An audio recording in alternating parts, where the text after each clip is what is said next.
ನಮ್ಮ ಶಿವಮೊಗ್ಗದವರು ಮಳೆಗಾಲ ಅಂದರೆ ಸಾಕು ಕಾದು ನೋಡುವುದು ಅಚ್ಚರಿಯಿಂದ ಒಂದೇ, ಅದು ತುಂಗಾ ನದಿಯ ಮಂಟಪ ಮುಳುಗಿದ್ರೆ ಸಾಕಾಗುವಷ್ಟು ಮಳೆಯಾಗಿದೆ ಎಂಬ ಭಾವನೆ.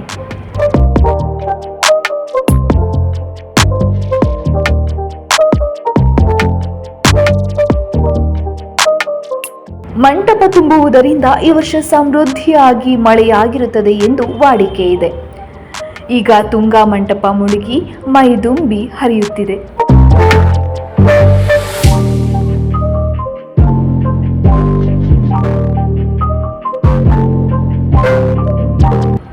ಸಾಕಷ್ಟು ಜನ ತುಂಗೆಯಲ್ಲಿ ತಮ್ಮ ಬೇಡಿಕೆಯನ್ನ ಬೇಡಿಕೊಂಡು ಬಾಗಿನ ರೂಪದಲ್ಲಿ ತುಂಗಾ ನದಿಗೆ ಸಮರ್ಪಿಸುತ್ತಾರೆ. ಇದರಿಂದ ಬೇಡಿಕೆ ಈಡೇರುತ್ತದೆ ಎಂದು ಇನ್ನೂ ಕೆಲವರು ಖುಷಿಯಿಂದ ಸಮರ್ಪಿಸುತ್ತಾರೆ.